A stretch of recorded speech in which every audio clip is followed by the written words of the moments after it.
اعوذ باللہ من الشیطان الرجیم بسم اللہ الرحمن الرحیم۔ السلام علیکم گائز۔ آج جو ہے میں نے قرآن کھولا اللہ تعالیٰ سے رہنمائی مانگتے ہوئے کہ اللہ تعالیٰ اس قرآن کے ذریعے جو ہے میری رہنمائی فرمائیے اور میری اصلاح کیجیے اور میرے اندر کیا غلطیاں ہیں اس کی نشاندہی کیجیے۔ تو میرا جو پیج کھلا ہے وہ سورہ بنی اسرائیل جو قرآن کی 17 نمبر کی صورت ہے، اس کی آیت 4 سے لے کے 10 تک جو ہے نکلا ہے، لیکن چونکہ 4 سے نکلا ہے تو میں نے سوچا کیوں نہیں پہلی آیت سے ہی پڑھا جائے۔ تو لیٹ سٹارٹ۔ اعوذ باللہ من الشیطان الرجیم بسم اللہ الرحمن الرحیم۔ میں صرف ترجمہ پڑھوں گی اردو میں۔ اچھا، سورہ نحل کی 98 نمبر کی آیت میں لکھا ہوا ہے، میرا خیال ہے 98 نمبر کی آیت ہے، سورہ نحل جو 16 نمبر کی صورت ہے، کہ جب بھی تم قرآن پڑھنے لگو تو اللہ کی پناہ حاصل کر لیا کرو شیطان مردود سے، ٹھیک ہے؟ تو قرآن پڑھنے سے پہلے ضرور اللہ کی پناہ جو ہے وہ اللہ تعالیٰ کی پناہ حاصل کر لیا کرے شیطان مردود سے، ٹھیک ہے؟ تو میں پڑھ رہی ہوں۔ پاک ہے وہ جو لے گیا ایک رات اپنے بندے کو مسجد حرام سے دور کی اس مسجد تک جس کے ماحول کو اس نے برکت دی ہے تاکہ اسے اپنی کچھ نشانیوں کا مشاہدہ کرائے۔ اب اس کے کیا فٹ نوٹس ہیں؟ یہ واقعہ وہی ہے جو اصطلاحاً معراج کے نام سے مشہور ہے، معراج کے نام سے مشہور ہے۔ اکثر اور معتبر روایات کی روح سے یہ واقعہ ہجرت سے 1 سال پہلے پیش آیا۔ حدیث اور سیرت کی کتابوں میں اس واقعے کی تفصیلات بکثرت صحابہ رضی اللہ عنہ سے مروی ہیں، جن کی تعداد 25 تک پہنچتی ہے۔ قرآن مجید صرف مسجد حرام یعنی بیت اللہ سے مسجد اقصی یعنی بیت المقدس تک حضور کی جانے کی تصریح کرتا ہے، اور احادیث میں بیت المقدس سے عالم بالا کی انتہائی بلندی پر پہنچ کر اللہ تعالیٰ کے حضور میں آپ کی حاضری کا مفصل ذکر کیا گیا ہے۔ اس سفر کی کیفیت کیا تھی؟ یہ عالم خواب میں پیش آیا تھا یا بیداری میں؟ اور آیا حضور صلی اللہ علیہ وسلم بذات خود تشریف لے گئے تھے یا اپنی جگہ بیٹھے بیٹھے محض روحانی طور پر ہی آپ کو یہ مشاہدہ کرا دیا گیا تھا؟ کوشچن مارک کی سارے سوالات ہیں۔ ان سوالات کا جواب قرآن مجید کے الفاظ خود دے رہے ہیں۔ پاک ہے وہ جو لے گیا سے بیان کی ابتدا کرنا خود بتا رہا ہے کہ یہ کوئی بہت بڑا غیر معمولی واقعہ تھا جو اللہ تعالیٰ کی غیر معمولی قدرت سے رہنما ہوا۔ ظاہر ہے کہ خواب میں کسی شخص کا اس طرح کی چیزیں دیکھ لینا یا کشف کے طور پر دیکھنا یہ اہمیت نہیں رکھتا کہ اسے بیان کرنے کے لیے اس تمہید کی ضرورت ہو کہ تمام کمزوریوں اور نقائص سے پاک ہے وہ ذات جس نے اپنے بندے کو یہ خواب دکھایا ہے، کشف میں یہ کچھ دکھایا۔ پھر یہ دیکھیں، اٹ میک سینس نا، غور سے سنیے گا تو پھر آپ کو سمجھ میں بھی آئے گا۔ آگے پڑھ رہی ہوں فٹ نوٹس۔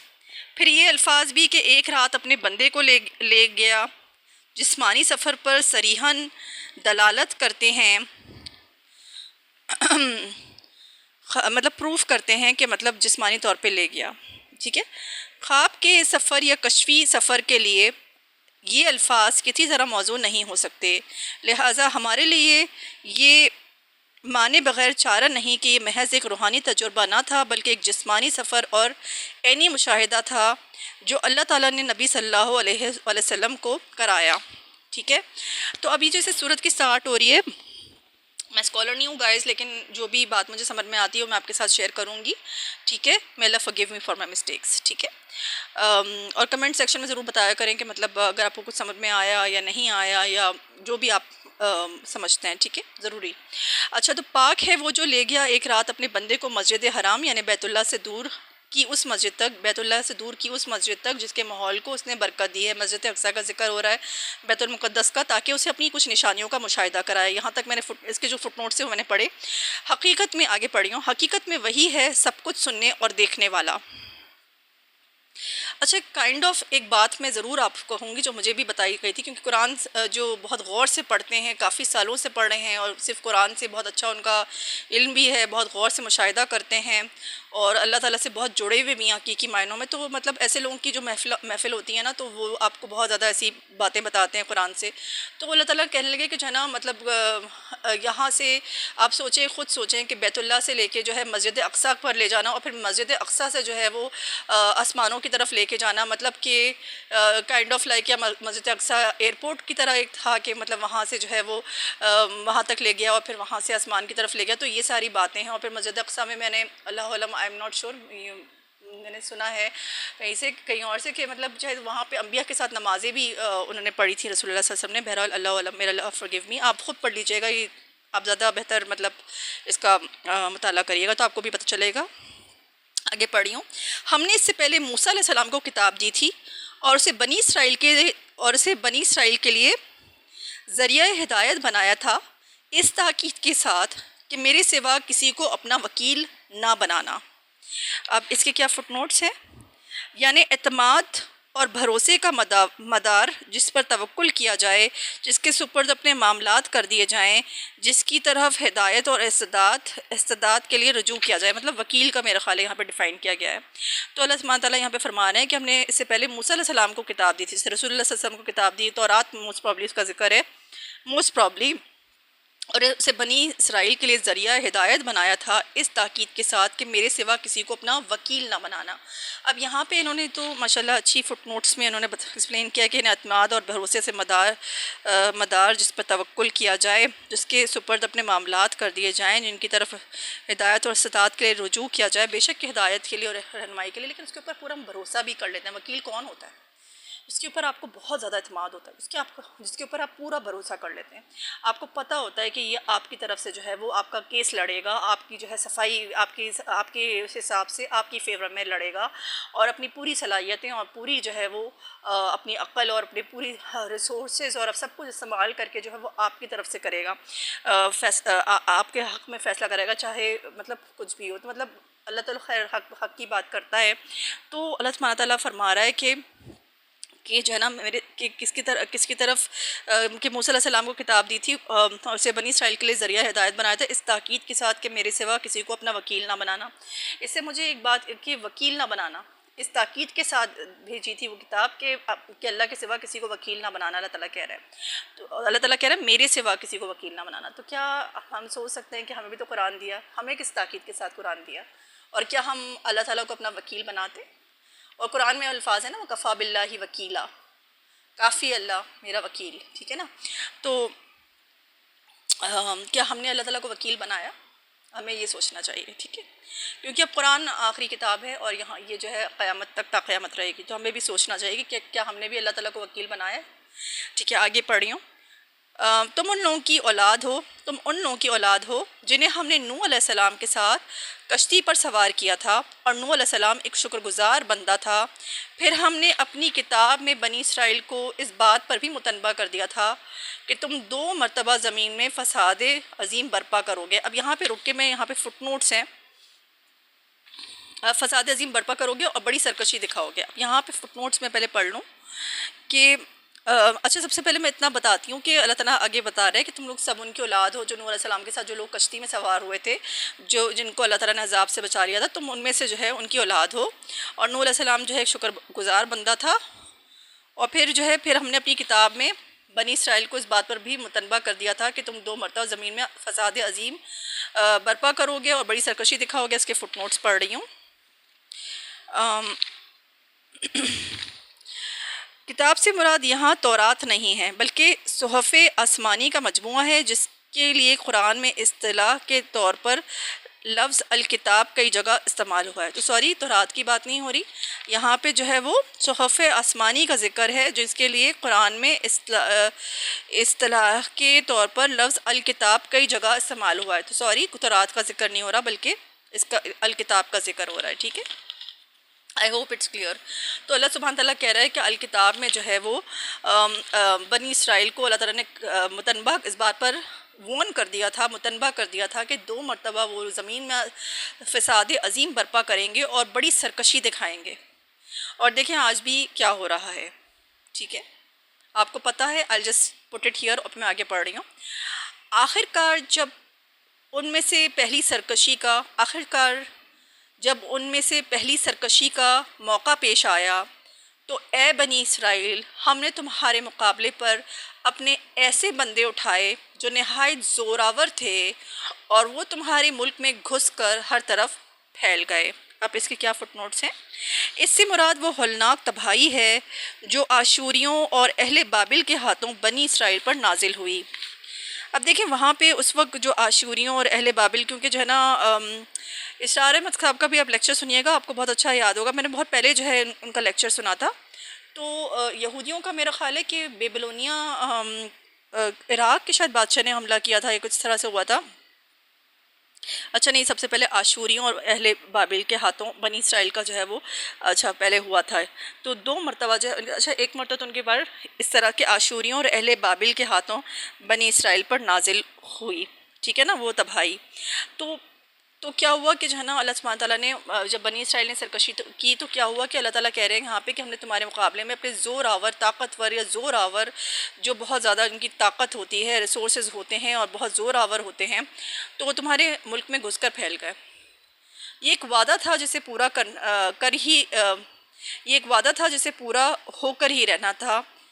اس کے بعد ہم نے تمہیں ان پر غلبہ اچھا میں ادھر رک کے صرف ایک بات کہنا چاہتی ہوں کہ چونکہ اب یہ میرے رہنمائی کے لیے نکلی ہیں آیات اور آپ کی رہنمائی کے لیے بھی نکلی ہیں، ظاہر ہے قرآن تو ہم سب کی رہنمائی کے لیے ہے نا، تو اس پہ ذرا غور کریے کہ جو ہے نا جب اگر فساد عظیم ہم بھی اللہ تعالیٰ کی نافرمانیاں کریں گے اور ہم بھی اللہ تعالیٰ کے آگے سرکشی دکھائیں گے۔ اللہ کے آگے سرکشی دکھانے کا مطلب صرف یہی نہیں ہوتا کہ بہت سارے آپ اللہ کے آگے سرکشی دکھانا، نمازیں نہ پڑھنا، ڈونٹ کیئر ایٹیٹیوڈ جو ہم کرتے ہیں، قرآن نہیں پڑھتے، ترجمہ نہیں پڑھتے، کون پڑھے گا قرآن، اور قرآن کو رکھ دیا کسی ایسی جگہ پہ جسدان پہ لپیٹ کے کہ جو ہے نا وہ آپ کے ہاتھوں تک، آپ کا ہاتھ ادھر نہیں پہنچ رہا، بالکل آؤٹ آف دا وے جو ہے۔ سب سے پہلے تو قرآن اگر کسی کو نظر آتا ہے نا گھر میں انٹر ہی ہوتے ہوئے بھی مہمان، ایسی جگہ پہ اس کو قرآن کو رکھ دیا جائے جہاں پہ بس یہاں سے ہٹا دو بس یہاں پہ، اور کہتے کیا ہے کہ نہیں اس کی جو ہے نا بے حرمتی ہوگی۔ آپ مجھے ایک بات بتائیں، قرآن کی بے حرمتی، میں نے اس دن بھی کچھ خواتین بیٹھی ہوئی تھیں اور کہہ رہی تھی ہم تو یوں،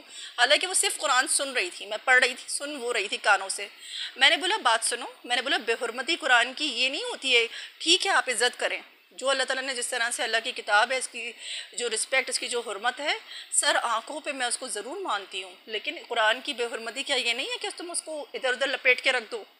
قرآن کی بے حرمتی یہ نہیں ہے کہ تم اسے پڑھو ہی نہ، کبھی اسے سنو ہی نہ، اسے بس بند کر کے رکھ دو، اور جو قرآن کی بات کر رہا ہے تم سننا نہ چاہو اور بہانے تراشو کہ جو ہے ہمیں نہیں سننا، مطلب آپ یوں کر لیں اور یہ تو یوں ہو جاتی ہے، بے حرمتی ہو جاتی ہے۔ بھئی آپ تو کان سے سن رہی ہیں، ٹھیک ہے نا؟ تو میں ایک بات کہہ رہی ہوں کہ یہ جو بہانے بازی کیا یہ سرکشی نہیں ہے؟ تو ہمیں غور کرنا چاہیے، اور پھر ہمارے اعمال کیا ہم جو اپنی آنکھوں سے دیکھتے ہیں، انٹرنیٹ پہ بھی جو ساری چیزیں چل رہی ہوتی ہیں، جو ہمارے اعمال ہیں، جو ہماری بے حیاں ہیں، جو ہم نمازوں سے دور ہوئے ہوئے ہیں، کیا یہ ساری سرکشی نہیں ہے؟ تو پھر آپ سوچئے کہ آپ کے اوپر بھی کوئی ایسے بندے تو نہیں اللہ تعالیٰ نے کسی کو نازل کر دیا جو آپ کو تنگ کر رہے ہیں، پریشان کر رہے ہیں۔ تو میں صرف اس بات پہ آپ کی توجہ دلانا چاہ رہی ہوں کہ اکثر ہماری لائف میں ایسی بہت ساری چیزیں ہوتی ہیں جو ہم کہتے ہیں ہمارے ساتھ یہ برا ہو گیا، یوں برا ہو گیا، ہم کبھی غور نہیں کرتے ہمارے ساتھ کیوں ہوا۔ اسی لیے میں نے چوز کیا کہ یہ آیتیں چونکہ نکلی ہیں میری، تو میں آپ سے ضرور شیئر کروں تاکہ آپ کو بھی آئیڈیا ہو کہ یہ کیا ہوتا ہے، کس طرح سے ہماری زندگی میں جو مسائل آتے ہیں، لوگ آ جاتے ہیں، پریشانیاں آ جاتی ہیں، ہمارے دل کا سکون برباد، ذہن کا سکون برباد، ہماری زندگی کیوں برباد ہوتی ہے۔ ہم صرف لوگوں کو برا کہنے میں لگاتے ہیں، لیکن کہیں ہم اپنے اعمال کی طرف نہیں دیکھتے کہ کہیں ہم نے سرکشی تو نہیں دکھائی اللہ تعالیٰ کے اس میں۔ تو اس پہ ذرا غور کرنے کی بات ہے۔ یہ صرف تاریخی واقعات نہیں ہیں قرآن میں، یہ ہمیں اس لیے سنائے جاتے ہیں۔ قوموں کا ذکر کیوں ہوتا ہے، پچھلی قوموں کا بتائیں؟ اس لیے کہ ہم عبرت پکڑیں، ہم اپنے عمل کو ان کا، جیسے لوط علیہ السلام کا ذکر ہے کہ ان کی قوم نے کیا گناہ کیا، یا حضرت شعیب علیہ السلام کی قوم کا ذکر ہے، یعنی ہم نہ کریں، ہم کریں گے تو ہمارے اوپر بھی وہ عذاب آئیں گے۔ تو یہ والی بات ہے کہ ہمارے اوپر بھی عذاب آئیں گے۔ تو اسی طرح سے یہ بھی اس کی کوئی تاریخی صرف واقعات نہیں ہے، یہ تاریخی واقعات کے ساتھ ساتھ ہماری رہنمائی کے لیے، یہ قرآن ہدایت کے لیے کوئی قصے کہانیوں کی کتاب نہیں ہے، تو ہمیں اس سے رہنمائی لینی چاہیے۔ اسی طرح ہمیں رہنمائی ملتی ہے جب ہم اللہ سے دعا کرتے ہیں نا کہ اللہ ہمیں رہنمائی دیتا ہے، اسی طرح سے وہ ہمیں قرآن سے رہنمائی دیتا ہے۔ میں آگے پڑھ رہی ہوں، I'm not a scholar، لیکن یہ باتیں ہمیں سمجھ میں آنی چاہیے، باتیں ہمیں پتہ ہونی چاہیے۔ آگے پڑھ رہی ہوں۔ یہ ایک وعدہ تھا جسے پورا ہو کر ہی رہنا تھا۔ اس کے بعد ہم نے تمہیں ان پر غلبے کا موقع دے دیا اور تمہیں مال اور اولاد سے مدد دی، اور تمہاری تعداد پہلے سے بڑھا دی۔ دیکھو تم نے بھلائی کی تو وہ تمہارے اپنے ہی لیے بھلائی تھی، اور برائی کی تو وہ تمہارے اپنی ذات کے لیے برائی ثابت ہوئی۔ یعنی جو ہم بھلائی کرتے ہیں وہ ہماری اپنی ذات کے لیے بھلائی ہوتی ہے، اور جو ہم برائی کرتے ہیں وہ اپنی ذات کے لیے برائی ہوتی ہے۔ آگے پڑھیوں۔ پھر جب دوسرے وعدے کا وقت آیا، کیونکہ اللہ تعالیٰ نے 2 بار ان کو وارن کیا تھا نا کہ تم 2 بار فساد عظیم خوب برپا کرو گے زمین میں، تو پھر جب دوسرے وعدے کا وقت آیا تو ہم نے دوسرے دشمنوں کو تم پر مسلط کیا تاکہ وہ تمہارے چہرے بگاڑ دیں اور مسجد بیت المقدس میں اسی طرح گھس جائیں جس طرح پہلے دشمن گھسے تھے، اور جس چیز پر ان کا ہاتھ پڑے اسے تباہ کر کے رکھ دیں۔ اس کے فٹ نوٹس پڑھ رہی ہوں۔ اس سے مراد رومی یعنی جنہوں نے بیت المقدس کو بالکل تباہ کر دیا، بنی اسرائیل کو مار مار کر فلسطین سے نکال دیا، اور اس کے بعد آج 2000 سال سے وہ دنیا بھر میں پراگندہ و منتشر ہیں۔ ٹھیک ہے۔ اچھا، ایک میرا خیال ہے جو میں پہلے پڑھ رہی تھی، آئی ایم ناٹ شور کہ نیبوچڈ نظر کا مجھے ایسا یاد پڑ رہا ہے کہ میں نے ایسا بہت پہلے جو ہے ان کا لیکچر سنا تھا اشار احمد صاحب کا، تو وہ نیبوچڈ نظر کا شاید کوئی ذکر کر رہے تھے، آئی ایم ناٹ شور۔ تو وہ جو بادشاہ تھا نا، اس نے بڑا ظلم کیا تھا، ان کو قیدی بنا کے لے گیا تھا یہودیوں کو، میرا خیال ہے عراق میں لے گیا تھا، میرا خیال ہے بیبلونیا جو ہے میرا عراق کا ہی ہے کہیں، okay I am not sure, please اب چیک کر لیجیے گا، I am not a scholar, میں اللہ forgive me for my mistakes. بہرحال پھر اس کے بعد یہ ہوا تھا کہ جب ان کو پتہ نہیں 100 سال پتہ نہیں کتنے سال ان کو قید میں رکھا، اور پھر جو ہے نا، آپ سنیے گا اشار احمد صاحب کا، ٹھیک ہے، آپ کو سمجھ میں آ جائے گا ان کا لیکچر سنیں گے نا، آپ کو ساری بات سمجھ میں آ جائے گی۔ تو پھر کیا ہوا کہ جو ہے نا حضرت عزیر علیہ السلام پہ جب مطلب چھٹکارا ہوا، ان کو جب چھٹکارا ملا تو حضرت عزیر علیہ السلام کے ساتھ پھر وہ جروسلم میں آئے، اور پھر وہ انہوں نے جو ہے نا اس کو آباد کیا، اور ساری چیزیں جو ہے نا ہیکل سلیمانی کی تعمیر کی، something like that it happened, you know. پھر دوسری بات جو ہے نا اس طرح سے کہ رومی فوجوں کے ہاتھوں جو ہے نا اس طرح سے رومیوں کے ہاتھوں پہ جو ہے نا اللہ تعالیٰ نے ان کو، اس سے مراد رومی ہیں جنہوں نے بیت المقدس کو بالکل تباہ کر دیا، بنی اسرائیل کو مار مار کر فلسطین سے نکال دیا، اور اس کے بعد آج 2000 سال سے وہ دنیا بھر میں پراگندہ و منتشر ہیں۔ تو اچھا، اب دیکھیں ہمیں اس پہ تھوڑا سا غور کرنا ہے کہ دیکھیں دوسری بار جب دوبارہ سے فساد کیا تو دوبارہ سے ان کے ساتھ یہ معاملہ پیش آیا، یعنی اٹ واز ایسوسیٹیڈ کہ جب اللہ تعالیٰ کی سرکشی کرتے ہیں، اللہ تعالیٰ کے آگے فساد کرتے ہیں، دوسروں کی زندگیاں پریشان کرتے ہیں، دوسروں کو فساد برپا کرتے ہیں، یا اللہ تعالیٰ کی منمانی، اللہ تعالیٰ کے آگے اپنی منمانی کرتے ہیں، سرکشیاں دکھاتے ہیں، تو اللہ تعالیٰ اس طرح سے عذاب دیا کرتا ہے کہ آپ کے اوپر ایسے بندوں کو لے کر آتا ہے جو پھر آپ کو تنگ کر کے رکھ دیتے ہیں، اذیت دیتے ہیں، اور آپ کو آپ کی چیزوں سے بھی ڈپرائیو کر سکتے ہیں وہ لوگ، ٹھیک ہے۔ اور سکون اور چین یہ بھی تو آپ کی چیز ہے نا، آپ کی صحت بھی تو آپ کی چیز ہے نا، تو ان سے بھی ڈپرائیو کر سکتے ہیں۔ تو یہ اس طرح سے زوراور لوگ بھی اس طرح سے عذاب دے سکتا ہے ان کے ذریعے، تو ہمیں سوچنا چاہیے ساری باتیں، ٹھیک ہے، اور ہم اپنی زندگی میں دیکھ لیں، ٹھیک ہے، کہ کہاں سے کیا چیز ہو رہی ہے، ہمارے ساتھ ایسا کیوں ہو رہا ہے، تو یہ ساری باتیں ہمیں سمجھ میں آ جائیں گی۔ سوری، اور میں نے آپ کے سامنے اس بات کا ذکر کیا کہ بھئی سرکشی یہ بھی تو ہوتی ہے نا کہ اللہ تعالیٰ کی بات نہیں ماننا، قرآن نہیں پڑھنا، نماز نہیں پڑھنا، ہم اپنی مرضی سے جئیں گے، ٹھیک ہے، زندگی تو صرف ایک مرتبہ، YOLO life, you live only once, right. تو اس طرح کی باتیں کرنا، اس طرح کی چیزیں، یہ سب اللہ تعالیٰ کے آگے سرکشی دکھانے کے اس میں، پھر آپ مسلمان نہ بنے نا، آپ نکل جائیں اسلام کے فولڈ سے، ٹھیک ہے، لیکن جب آپ کو اپنے آپ کو مسلمان کہتے ہو تو آپ کے اوپر ذمہ داری ہے، اور پھر یہ ایونچولی ظاہر ہے کہ ہم مسلمان ہیں یا کسی بھی ریلیجن سے، جانا تو سب نے ایک ہی اللہ کے پاس ہے نا، پھر اللہ تعالیٰ بتا دے گا پھر تم کیا کر کے آئے ہو۔ تو ہم تو مسلمان ہیں تو ہماری تو زیادہ ہی پکڑ ہوگی نا، کیونکہ ہمیں تو ہمارے پاس قرآن تھا، اور ہمیں بہت ساری چیزوں کا علم تھا جو دوسرے لوگوں کو نہیں ہوتا، دوسرے مذاہب کے لوگوں کو۔ اور افسوس یہ ہے کہ ہم لوگوں تک پیغام بھی نہیں پہنچاتے قرآن کا، نہ خود پڑھیں گے تو پہنچائیں گے نا، خود تو ہم نے لپیٹ کے اتنا اونچا رکھ دینا ہے ادھر ادھر کہ ہم نے پڑھنا ہی نہیں، اور کوئی پڑھے گا تو اس کو چپ کرا دے، یا اس کو کہہ دے تو ملا نہیں ہو۔ اب سوچیں سرکشی نہیں تو اور کیا ہے، کسی کا آپ خود تو کچھ کر نہیں رہے ہو، جو بیچارہ کچھ کرنے کی کوشش کر رہا ہے آپ اسے ملا نہیں، اس کا مذاق اڑا رہے ہو، اس کو ذلیل کر رہے ہو، اس کی تحقیر کر، مطلب کیوں آپ کرتے ہو اس طرح؟ آپ سرکشی دکھاتے ہو، پھر آپ بیٹھ کے روتے ہو جب آپ کی زندگی میں مصیبتیں آتی ہیں، تو اس طرح کے لوگ آتے ہیں۔ اللہ تعالیٰ ڈیفرنٹ طریقے سے عذاب دیتا ہے، میری پچھلی آپ ویڈیوز میں دیکھیے گا کہ وہ بھوک اور خوف کا عذاب کس پر آتا ہے۔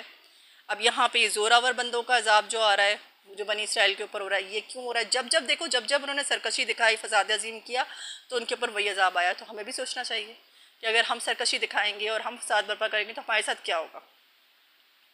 اور ہو رہا ہے جو کچھ ہو رہا ہے ہماری نظروں کے سامنے. آپ اپنی زندگی کو، دوسروں کی زندگی کو چھوڑیں، اپنی زندگیوں کو ویلڈ کریں کہ ہمارے ساتھ کیا ہو رہا ہے اور ہم نے کہاں کہاں کیا کیا مسٹیکس کی اور اس کا ہمیں کیا کیا جو ہے ہمارے سامنے کیا کیا چیزیں اللہ تعالیٰ لے کر آیا ہے. آگے پڑھی ہوں.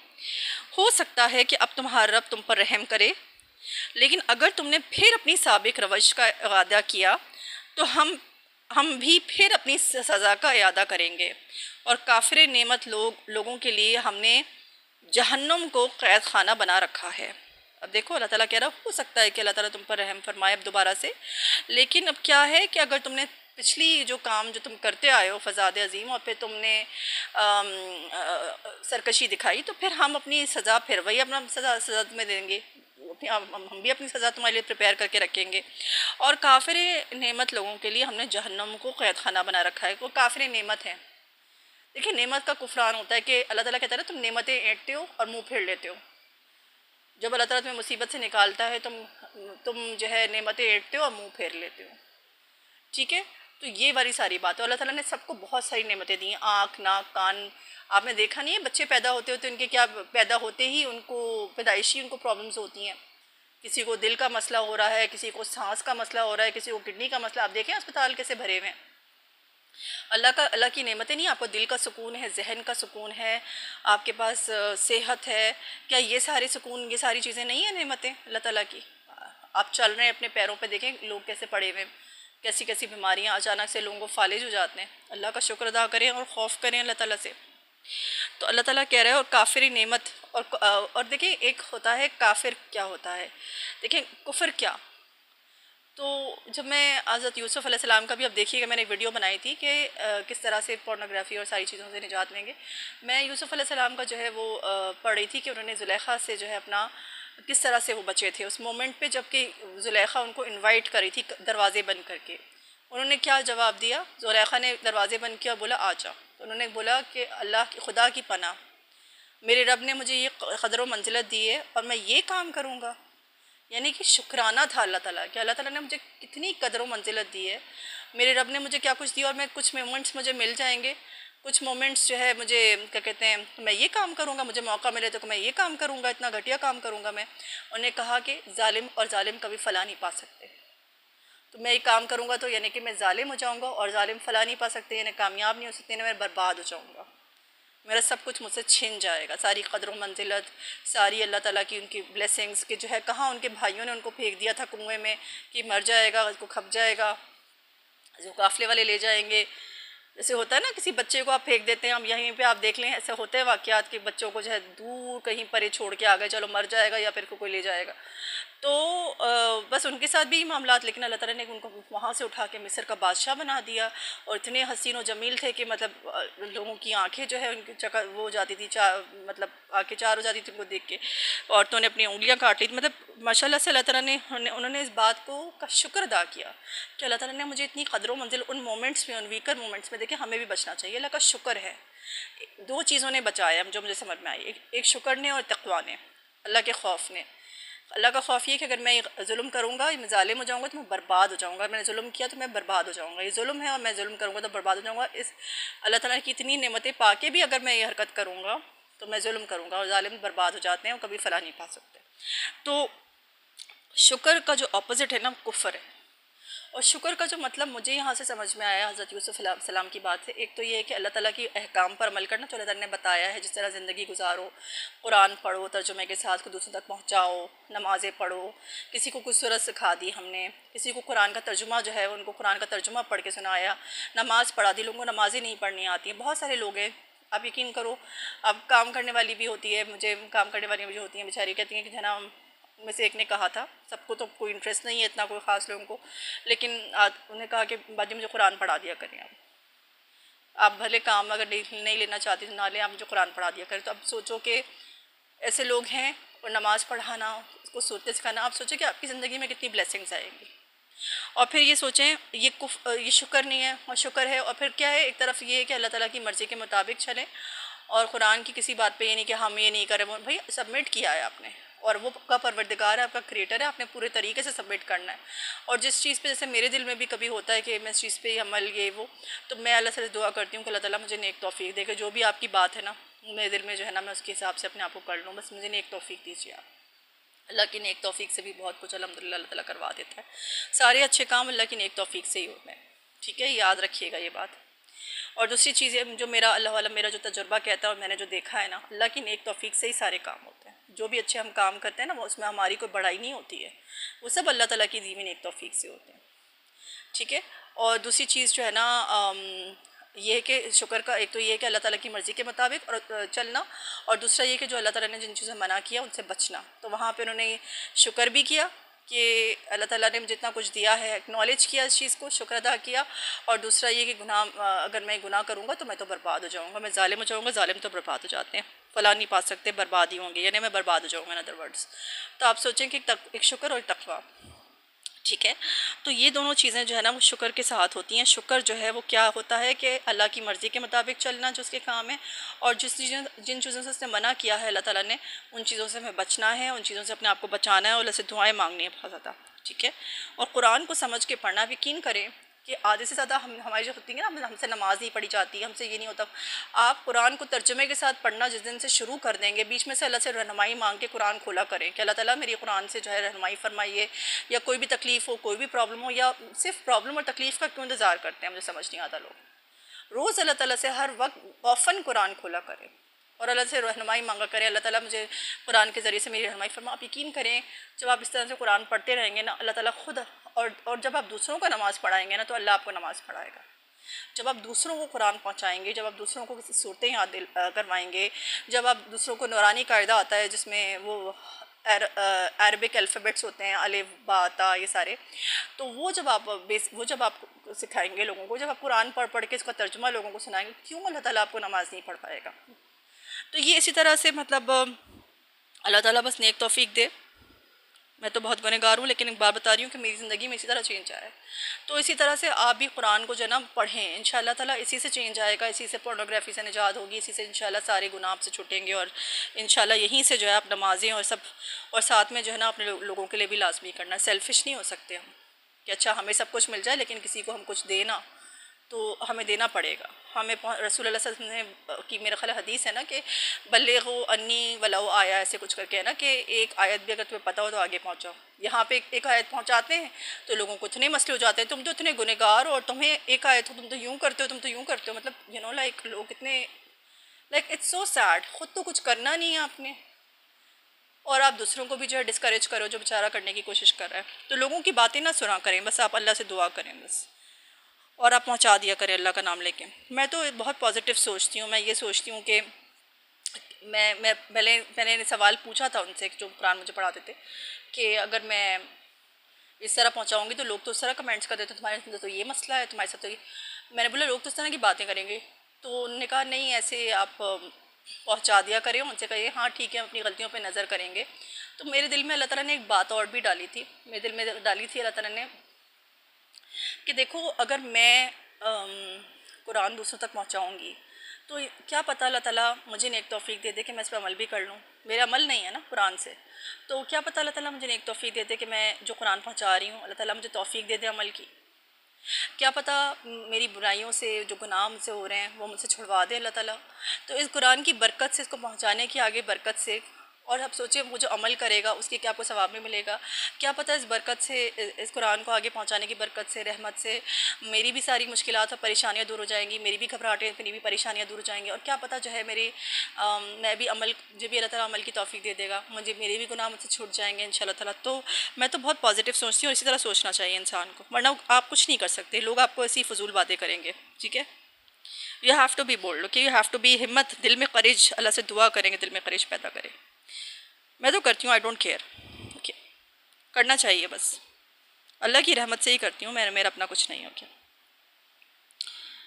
اچھا آگے میں پڑھی ہوں. اچھا یہاں سے پڑھی ہوں. ہو سکتا ہے کہ اب تمہارا رب تم پر رحم کرے، لیکن اگر تم نے پھر اپنی سابق روش کا اعادہ کیا تو ہم بھی اپنی سزا کا اعادہ کریں گے. اور کافر نعمت لوگوں کے لیے ہم نے جہنم کو قید خانہ بنا رکھا ہے. کافر کو میں نے، شکر کا اپوزٹ کفر ہے میں نے جہاں سنا ہے. تو کافر نعمت جو لوگ ہوں گے نا، یعنی اللہ تعالیٰ کی نعمتیں ایٹ کے پھر آپ اللہ تعالیٰ کھا رہے ہو، پی رہے ہو، پھر کیا کرو، زنا کر رہے ہو، پھر کیا کرو، شراب پی رہے ہو، پھر کیا کرو، قرآن نہیں پڑھ رہے ہو، پھر کیا کرو، نماز نہیں پڑھ رہے ہو، پھر کیا کرو، قرآن پہ عمل نہیں کرے. تو آپ کی خواہشات ہی نہیں ہے کہ آپ اس کو آگے پہنچاؤ.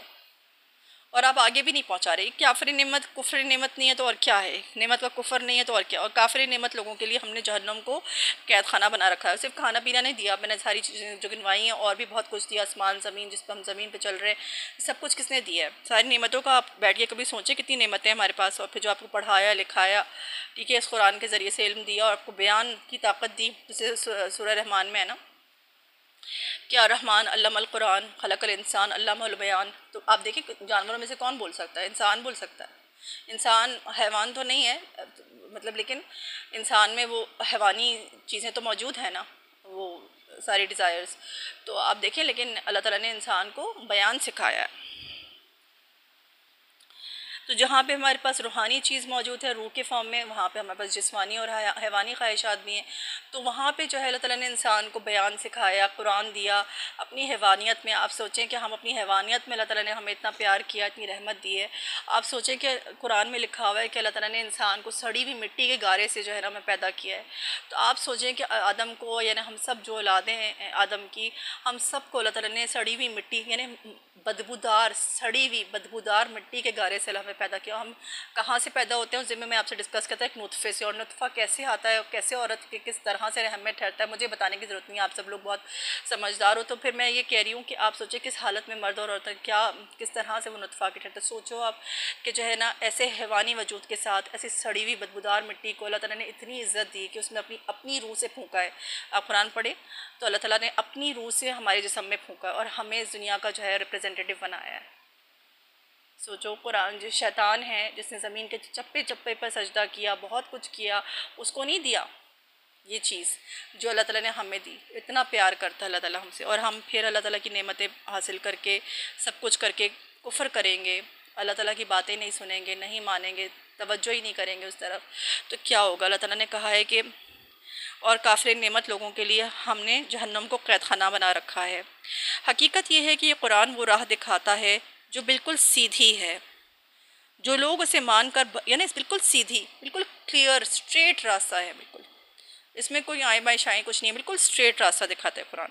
جو لوگ اسے مان کر بھلے کام کرنے لگیں انہیں یہ بشارت دیتا ہے کہ ان کے لیے بڑا اجر ہے، اور جو لوگ آخرت کو نہ مانیں انہیں یہ خبر دیتا ہے کہ ان کے لیے ہم نے دردناک عذاب مہیا کر رکھا ہے. اس پہ رکوع اینڈ ہوتا ہے. اچھا لیکن میں ایک لائن پڑھ لیتی ہوں اس کے بعد والی، کیونکہ انسان شر اس طرح مانگتا ہے جس طرح خیر مانگنی چاہیے. انسان بڑا ہی جلد باز واقع ہوا ہے. اس کے فٹ نوٹس بھی پڑھ لیتی ہوں. یہ جواب ہے کفار مکہ کی ان احمقانہ باتوں کا جو وہ بار بار نبی صلی اللہ علیہ وآلہ وسلم سے کہتے تھے کہ بس لے آؤ وہ عذاب جس سے تم ہمیں ڈرایا کرتے ہو. اوپر کے بیان کے بعد معاً یہ فقرہ ارشاد فرمانے کی غرض اس بات پر متنبہ کرنا ہے کہ بیوقوفوں خیر مانگنے کے بجائے عذاب مانگتے ہو. Question mark. تمہیں کچھ اندازہ بھی ہے کہ خدا کا عذاب جس کسی قوم پر آتا ہے تو اس کی کیا گت بنتی ہے؟ یعنی آپ سوچیں نا کہ جس بھی قوم پر عذاب آیا وہ کبھی بس نہیں سکی. وہ ساری بستیاں ابھی بھی آپ جاتے ہیں تو اس کو اجڑی ہوئی بستیوں کے فارم میں دیکھتے ہیں، وہاں پہ کوئی بس نہیں پایا. آگے پڑھیوں. اس کے ساتھ اس فقرے میں ایک لطیف تنبیہ مسلمانوں کے لیے بھی تھی جو کفار کے ظلم و ستم اور ان کی ہٹ دھرمیوں سے تنگ آ کر کبھی کبھی ان کے حق میں نزول عذاب کی دعا کرنے لگتے تھے. حالانکہ ابھی انہی کفار میں سے بہت سے وہ لوگ موجود تھے جو آگے چل کر ایمان لانے والے اور دنیا بھر میں اسلام کا جھنڈا بلند کرنے والے تھے. حضرت عمر فاروق رضی اللہ عنہ دیکھیں کس طرح سے وہ پہلے کتنے کٹر دشمن تھے، اور پھر جب مسلمان ہوئے، جب وہ ایمان لے کر آئے تو کیا وہ بنے. مطلب مسلمان جو ہے اس وقت بہت ڈر کے اور خوف کے ساتھ وہ کرتے تھے، دین کو پڑھتے تھے. جب وہ آئے تو کس طرح سے مسلمانوں میں وہ کریج آیا، ٹھیک ہے، اور کس طرح سے ماشاءاللہ وہ خلیفہ بنے. اور اگر رسول اللہ صلی اللہ علیہ وسلم کے بعد کوئی نبی ہوتا تو حضرت عمر ہوتے. یہ ساری باتیں تو سوچیں. آگے پڑھیوں. اور پھر انہوں نے جو حکومت کی، سب کچھ کیا.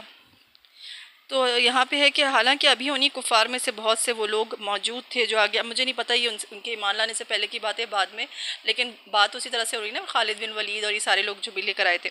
حالانکہ ابھی انہی کفار میں سے بہت سے وہ لوگ موجود تھے جو آگے چل کر ایمان لانے والے اور دنیا بھر میں اسلام کا جھنڈا بلند کرنے والے تھے. اس پر اللہ تعالیٰ فرماتا ہے کہ انسان بڑا ہی بے صبرا واقع ہوا ہے۔ ہر وہ چیز مانگ بیٹھتا ہے جس کی بر وقت ضرورت محسوس ہوتی ہے، حالانکہ بعد میں اسے خود تجربے سے معلوم ہو جاتا ہے کہ اگر اس وقت اس کی دعا قبول کر لی جاتی تو وہ اس کے حق میں خیر نہ ہوتی۔ اب دیکھیں نا حضرت عمر، جیسے ابھی مجھے نہیں پتا کہ یہ ان کے اسلام لانے سے، ایمان لانے سے پہلے کے بعد کا واقعہ ہے، لیکن دیکھیں اور پھر جو اتنے بھی بہادر جب وہ تھے تو انہیں کتنی جنگیں جیت کے تھیں، کتنی مسلمانوں کو چھڑایا، کتنے کافروں سے جنگ کی اور مسلمانوں کو چھڑایا۔ مکے کی جو ساری وہ ہوئی تھی سورہ توبہ میں، تو ان میں سے وہ بھی تھی نا کہ مسلمانوں کو چھڑانا، اور یہ ساری چیزیں فتح مکہ ہوئی۔ اب سوچیں نا کہ مطلب ساری چیزیں جو ہے آگے مسلمانوں کے حق میں، جب انہوں نے اسلام قبول کیا تو وہ سارا جو ہے مسلمانوں کے حق میں کیا۔ تو یہاں پہ بنی اسرائیل کے بارے میں جو ہم نے ابھی تک پڑھا کہ، اور یہ ہمیں جو ہے بہت کلیئرلی ایک میسیج دیتا ہے کہ ہم لوگ بھی اگر اس طرح کی چیزیں کریں گے اور کفران نعمت کریں گے تو دوزخ ہے، اور دنیا میں جو عذاب ہے، زور آور لوگ آپ کے اوپر آ جائیں گے، اور یہ سارے مسئلے مسائل ہیں۔ اور اب پڑھا کریں، پچھلا میں نے جو ویڈیو بنائی ہے وہ بھی دیکھ لیجیے گا کہ بھوک اور کا عذاب اور خوف کا عذاب کیسے آتا ہے۔ اور پھر اللہ سبحانہ تعالیٰ فرما رہے ہیں کہ جو ہے نا قرآن بالکل سیدھی رستہ دکھاتا ہے، اور جو لوگ اس کو مان لیتے ہیں ان کے لیے خوشخبری ہے، ان کے لیے بڑا اجر ہے، ٹھیک ہے۔ اور جو آخرت کو نہ مانے انہیں یہ خبر دیتا ہے کہ ان کے لیے ہم نے دردناک عذاب مہیا کر رکھا ہے۔ اب آخرت کو نہ مانے، آپ بولتے ہیں اپیرنٹلی ہم کہتے ہیں ہم تو آخرت کو مانتے ہیں، لیکن کیا ہے ہمارے عمل اس کے خلاف ہیں۔ دیکھیں اگر ہم آخرت کو مانتے ہوتے تو کیا ہمارے عمل یہ ہوتے؟ کیا ہمارے عمل یہ ہوتے کہ ہم نمازیں نہیں پڑھ رہے؟ کیا ہمارے عمل یہ ہوتے کہ ہم قرآن نہیں پڑھ رہے؟ کیا ہمارے عمل یہ ہوتے ہم گناہ کر رہے ہیں، ہم زنا کر رہے ہیں، ہم غلط باتیں کر رہے ہیں، ہم کس طرح کی ہم کیا کر رہے ہیں، اللہ کا ہمیں کوئی خوف نہیں ہے، تو ہم جھوٹ بول رہے ہیں، ہم سود کھا رہے ہیں۔ سود کے خلاف تو اللہ تعالیٰ نے اعلان جنگ کیا ہے۔ تو اور سود کا میں نے سنا ہے کہ مطلب بہت اس کا مطلب جس طرح سے ہے، اور اس کو اٹ از لائک اس کا یہ جو ہے سب کا حل، اس کا جو ہے نا مطلب میرا خیال ہے کہ مجھے صحیح سے سمجھ مطلب بولا نہیں، بات ایکسپریس کرنا نہیں آ رہا، لیکن اس کا سب سے کم درجہ یہ ہے کہ جیسے ایک بندہ جو ہے یہ ایسا ہے کرنا، سود لینا، جیسے ایک انسان اپنی ماں سے زنا کر رہا ہو۔ تو آپ خود ریسرچ کریے گا اس چیز پہ، کیونکہ میں نے اسے سنا ہے، تو آپ بھی ریسرچ کریے گا، ناٹ اے اسکالر۔ تو اب دیکھیں اگر ہم یہ سب کریں گے تو اس کا مطلب یہی ہے نا کہ ہم اپنے عمل سے آخرت کا انکار کریں۔ اللہ تعالیٰ ہمارے چہرے، ہماری باتیں اور ہمارا سب کچھ یہ سب دیکھ رہا ہوتا ہے، لیکن اللہ تعالیٰ ہمارے دل دیکھتا ہے، ہماری نیتیں دیکھتا ہے، ہمارے اعمال دیکھتا ہے۔ تو اگر اعمال ہی نہیں ہے تو پھر آپ زبان سے کچھ بھی کہہ لیں، ہم اللہ کو تو بیوقوف نہیں بنا سکتے۔ آپ لوگوں کو بیوقوف بنا سکتے ہو لیکن آپ اللہ کو کبھی بیوقوف نہیں بنا سکتے۔ تو امید کرتی ہوں کہ آج جو بھی میں نے میرا لیکچر ہوگا آپ کو سمجھ میں آیا ہوگا، جو بھی پڑھا آج میں نے ڈسکس کیا آپ لوگوں سے، میں کیا لیکچر دوں گی، میں کوئی عالم تو نہیں ہوں، تو may Allah forgive me for my mistakes because I am not a scholar۔ کوئی بھی مسٹیک ہوگی تو may Allah forgive me۔ جزاک اللہ فار لسننگ۔ السلام علیکم ورحمۃ اللہ وبرکاتہ۔ اور آپ لوگ بھی جو ہے اس طرح سے قرآن کی بات آگے پہنچایا کریں، ویڈیوز بنا کے۔ جزاک اللہ فار لسننگ۔